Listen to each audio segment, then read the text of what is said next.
In 1947, at the very start of the Cold War, a city in New Mexico became home to the first alien UFO crash site.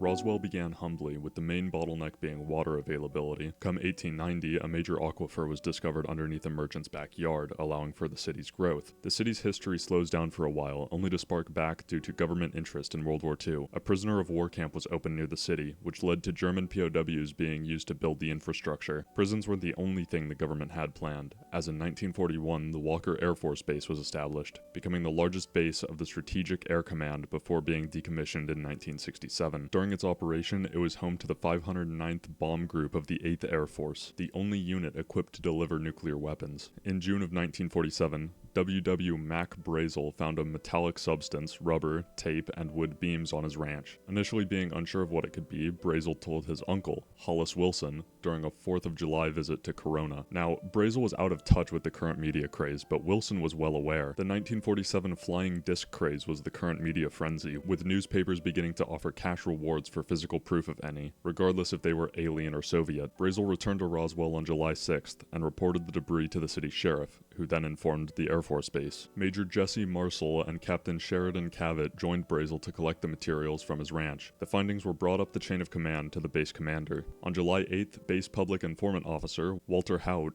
issued a press release revealing this information to the public. Once the local news contacted the Associated Press, the story exploded. For less than a day. The military informed the public that it was a weather balloon. This, of course, is a cover-up, a lie the government told to obscure the truth of the matter. After the assassination of JFK and the Watergate scandal, distrust brought this story back. And they were correct. It was a cover-up. For Project Mogul, a spy project using atmospheric pressure to listen in and locate Soviet nuclear tests. There were never any aliens, and interest quickly died.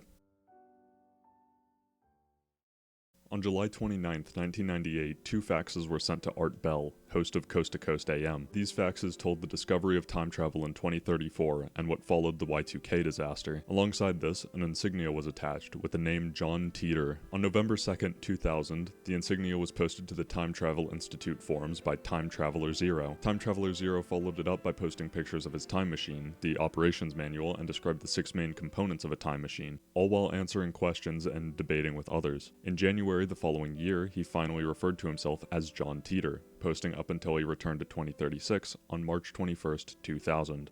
Titor claimed to be an American soldier assigned to a governmental time travel project, sent back to fix the Unix year 2038 problem by acquiring an IBM 5100, as his grandfather was involved in the assembly and programming of the device. He proved this by posting unpublicized features of the 5100. John Titor predicted various things, such as a civil war in the United States in 2005, born from Order and Rights. This conflict was said to have a Waco-type event every month that steadily gets worse, erupting into war in 2008. The United States would split into 5 regions as a result. In 2015, the war would end with a brief World War III, where Washington, D.C. would fall, Omaha, Nebraska becoming the new U.S. capital. The hostilities of this war led by border clashes and overpopulation. However, this did not happen. Despite giving himself an out by claiming the Everett Wheeler model of quantum physics was correct, people quickly realized this was just an excuse. No one viewed his post as more than fictitious rambling. As such, his name faded into obscurity.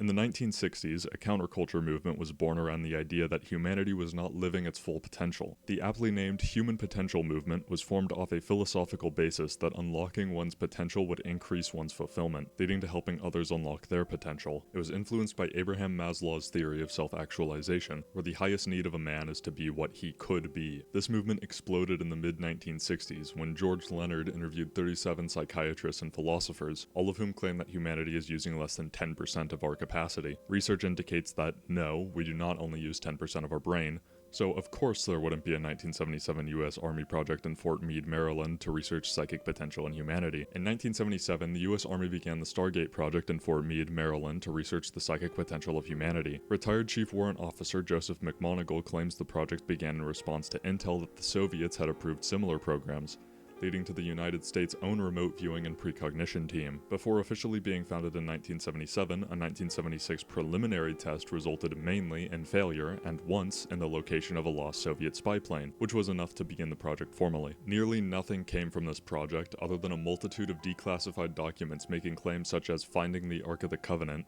and diagrams of consciousness energy grids. Despite all of this, we know full well that the CIA, famous for always telling the truth and never running disinformation campaigns, was not using this to deceive our enemies into wasting resources, nor was it the Soviets lying to make us do the same. As such, no one believes in this concept, nor does anyone still believe in the human potential movement.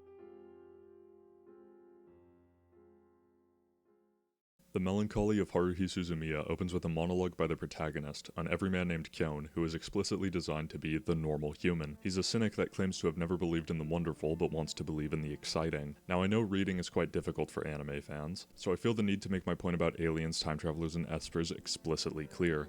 People want these to be real, but of course most people have things more important than wanting to be doing, and rarely concern themselves with the mystical. In Nietzsche's aptly named book, The Gay Science, he describes a really gay worldview of eternal recurrence. This is the philosophical idea that history will always repeat itself, human behavior being immutable to the point where repetition is mandatory. The idea is that there is nothing new under the sun. Nietzsche uses a thought experiment for this. If a demon told you that you would have to relive your life innumerable times with nothing new, would you feel sorrow or joy? The sorrow is obvious. Having to experience every negative in your life would not be the best of times.